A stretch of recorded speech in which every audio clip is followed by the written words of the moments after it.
Here we are. We're the two talking heads on the screen. Kaitlin, thank you for joining us and making this a real enjoyable class for me. I know I get to talk to you a lot, but this is kind of in a little bit of a different context. So thank you so much for being here. Thank you for having me. Yeah. So Kaitlin is a an engineer, test engineer for Pratt Whitney in Hartford, Connecticut. She got her degree at Smith College, and and I guess it's actually a principal engineer at this point. So you've been doing this for a little while, Yeah, and over 15 years. over 15 years. And so we're going to talk a little bit about the 7 habits of highly effective people and what you think about it. And I'm particularly interested in how the 7 habits has affected your life and then also your career and how you use it in different contexts. But maybe first, before we get started, maybe you just tell us a little bit about what your um, what your position is. Like, well, what does a test engineer at Pratt Whitney do? Something to do with jet engines or something, right? Yeah. Yeah. So Pratt Whitney is a manufacturer of jet engines. I am a vibrations test engineer. So I do vibration or frequency characterization for the individual parts that go into the engine for a couple of different reasons. One, to, measure their frequency response, compare them back to the analytical model, or to troubleshoot if there's a vibration issue, to figure out kind of what the resonance is, or figure out how to fix the problem, um, and that kind of thing.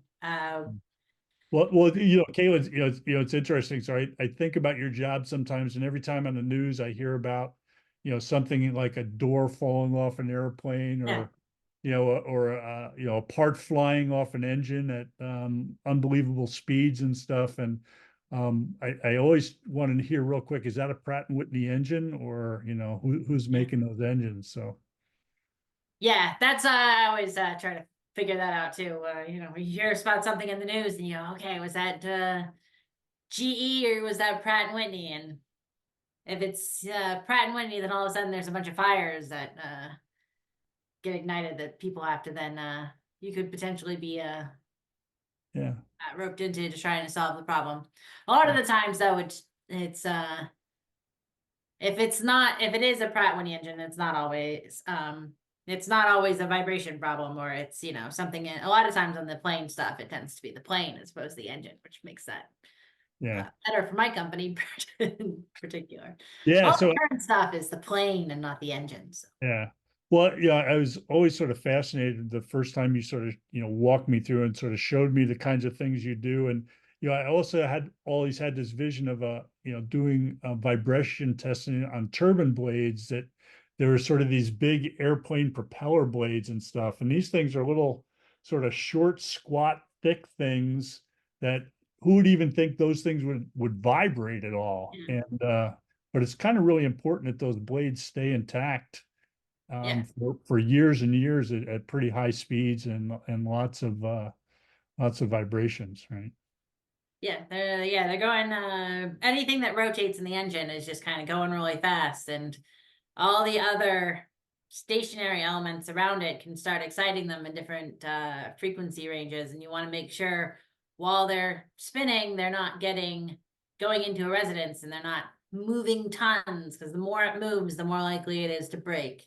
Yeah, And yeah, if it does have to break, you want to make sure it's going to last. And if it, have a good idea of how long it'll last before it breaks, so you can determine the correct life of parts yeah, in the engine right. to know how often you should replace them.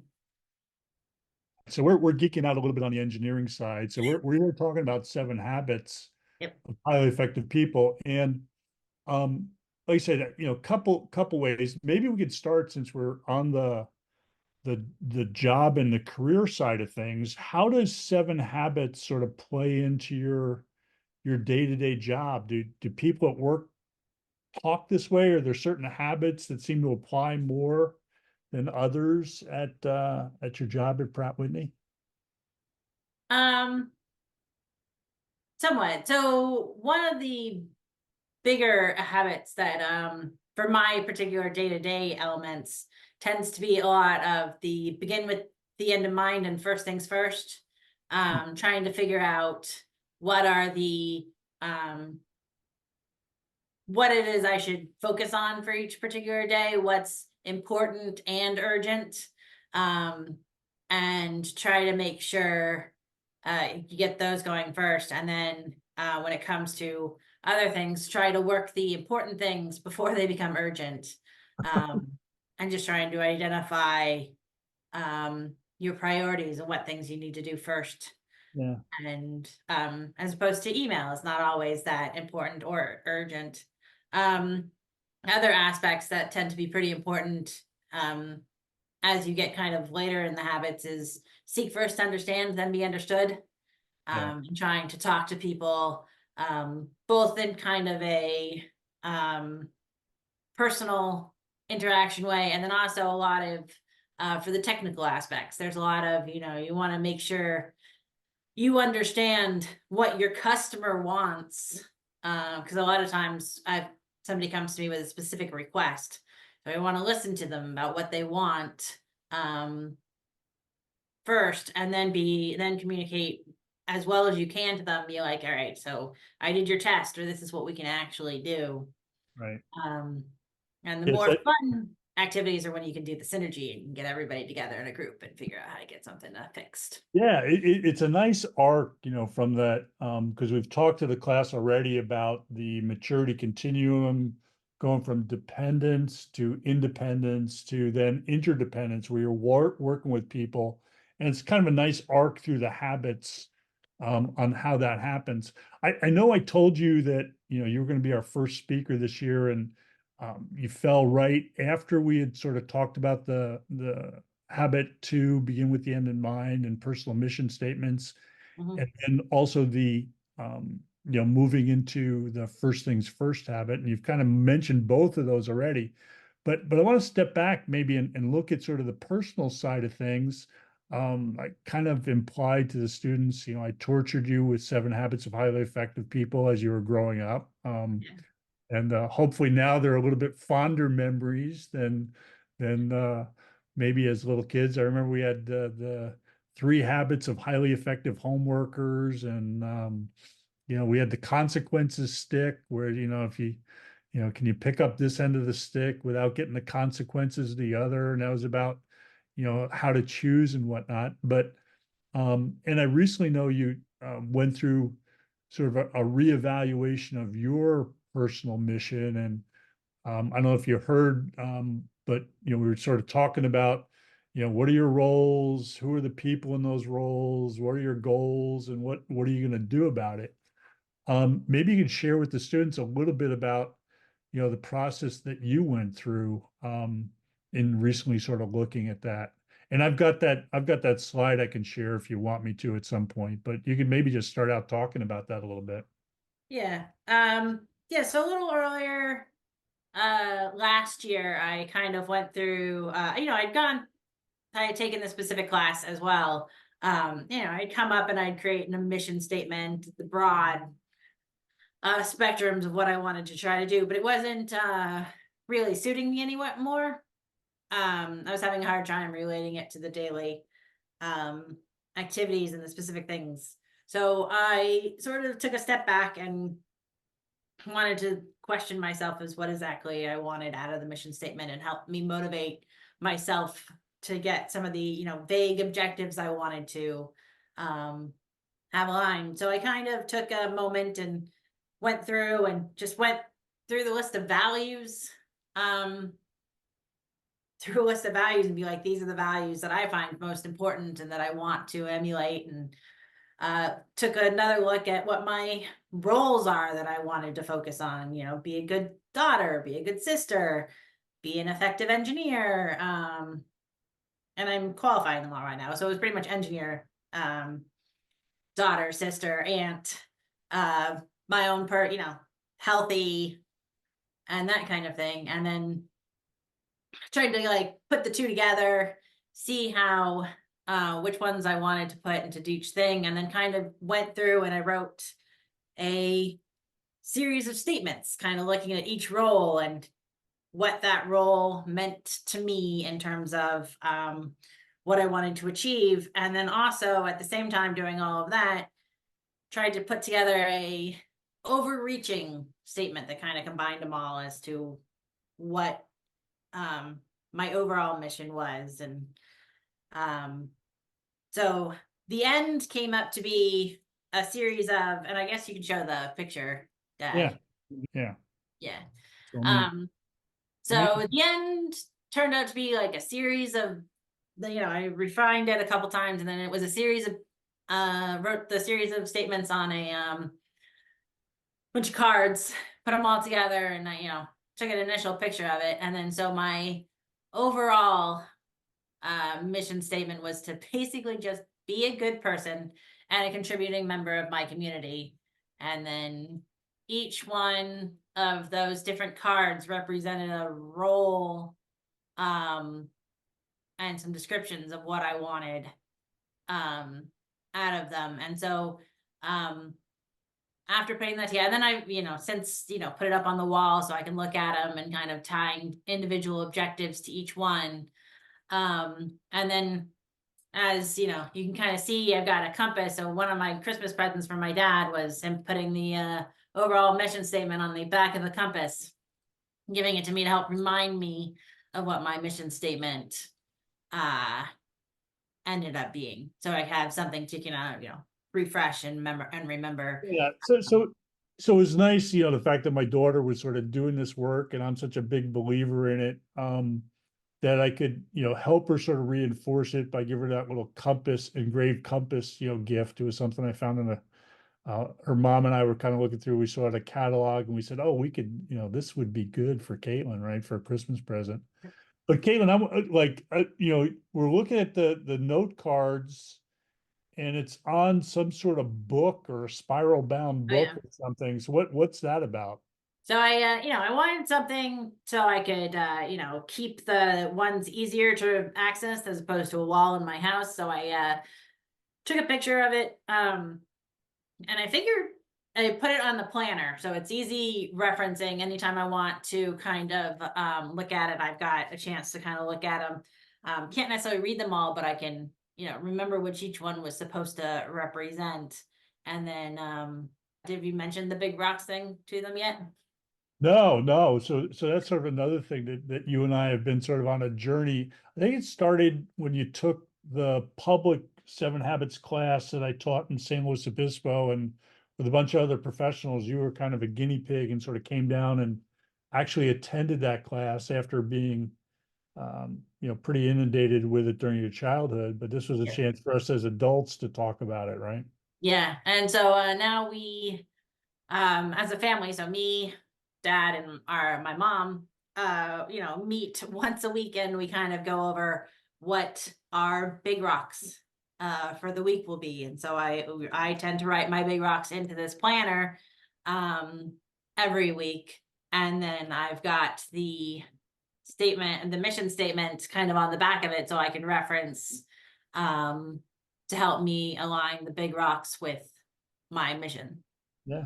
Yeah, it's good. So this is the idea of, once you get your mission statement, what kind of mechanisms you put in place to try to execute it. And we'll be talking more about sort of the big rocks, sort of approach and how that works in with your the first things first habit. So Caitlin, I'm gonna ask anybody in the class if they have any questions for you at this point, and I'm gonna stop sharing this slide. But any questions for Caitlin? So she's our first Seven Habits professional in here. Eileen, you got a question? You got your hand raised? Yeah, Thank yeah. you. I remember you mentioned earlier that the first thing first, you have to know your client's need, like what do they want, and so from there you start doing or meeting what they needs or want. But what if you cannot meet what they asked for? What is your plan B, or what is the next step after that? If you, after all, after all trying and compromising and all, and you still didn't meet and you cannot meet, what is the like plan B so that your client will remain to your company even though you didn't meet their needs? So generally, it tends to go along the lines of putting together a clear story as to why we can't um meet their needs, and making and helping them understand what we can do as opposed to what um we understand they're asking of us, or and reiterating what we think they're asking, and then putting together a what we can do versus what we can't do and what our limitations are. Yeah, I think, I think too, Caitlin, in sort of talking to you about this and things before, there's this idea of you can't, so often we want to make people happy and we tell them what they want to hear. Mhm. And that is just a bad path, right? You really sort of need to maintain your integrity. And we'll talk about habit 4 with the win-win ideas, like working with your customers. How do you get to a win-win? But it's like win-win or no deal, right? You don't want to make a commitment that you can't keep, or that is Yeah. not in the best interest of your customer or your client, right? Yeah, I guess the big thing is just to be honest about it. Yeah. um be honest and be as clear as you can as to why um you can't uh do it. So if it's either time or there's limitations in the technology, um just be clear, and then give a suggestion of what you can do that will get them as close as you think you can get to what it is they're trying to achieve. Yeah. Good. Um, can I have a follow-up question? You certainly may, Mylene. Go for it. Um, you said you just have to be honest about it. But do you, before negotiating or entering into agreement, do you prepare your BATNA? My what? Your BATNA, your best alternative to a negotiated agreement? Do you prepare that before entering into a negotiation? Because if you are into an agreement and then you're entering into agreement, do you or is your BATNA or your best alternative to a negotiated agreement already prepared before you enter, or just figure it out once you get there, like cross the bridge once you get there, or you already had a plan B or BATNA? um It's a little harder for me to introduce because most of the time my client or my customers are generally other people within the company. And they just basically go, Oh, okay. "Can you do this?" And I go, "Yes or no." There's occasionally we'll kind of get to somebody from outside the direct company, one of the other clients will ask, and you'll just kind of be here's what you've asked and here's what we can do. And a lot of it is, if we can't do it, we just can't do it. Yeah. Well, Um, yeah. Yeah, yeah. Thanks for that. Yeah. So these are, so I think the 7 habits and some of the things we talked to, create a sort of a construct or a framework or a way to think about these tough conversations that you might have to have with coworkers and clients and stuff. I think on the internal side, you can actually kind of step it up and say, okay, we're all part of Pratt Whitney. We want best for, the people that are buying our jet engines. You think this, I think this. We need to come up with a solution that's best for everybody, right? mhm. Because you're part of that same company organization. So I think that happens. Hopefully that happens as frequently as possible, right? Yeah. And then there's, sometimes where they'd be like, okay, you've only asked us for this, but you really want this. So we'll Yeah, give you more. yeah, yeah. It's always possible. All right, Caitlin, I'm gonna say we wrap it up for tonight. This has been a great conversation, as always. And the way we like to end up these these interviews is, if you had to give, one piece of advice to the, 27 or so future professionals who are in this class listening to you now, what piece of advice would you give them? Some idea of what your roles and objectives are, so you can kind of clearly identify those big rocks, and then actually try to do the big rocks. Doing the big rocks has been an ongoing challenge. Yeah, it's pretty It feels like- hard, but it's good to have an idea of what they are and identify them, and then actually focus on them, and don't let them all become urgent and important, and work on those important things because before they become urgent. Yeah. And Good. don't waste time on unimportant things that are urgent. All right, good. Well, that's a great lead in for the rest of the class. Kaitlin, thank you so much for being our first interviewer. I know because I sent out the call so late, I actually kind of pulled you in. Sometimes you can't get people to do these last slots. I know I only talked to you a couple days ago about coming in here and doing this for me, and I really appreciate your help. So thank you very much. All right, yeah, thank you for having me. And Have fun with the rest of the class. yeah, well, the way if you could just sort of hang on for a second, Okay. Bill, if you can unspotlight us, and let's kind of go back into gallery view. And if everybody, as a way to say thank you to our celebrity guest, Thank you. if everybody could snap on their video, give Kaitlin a little wave as a thank you, that would be appreciated.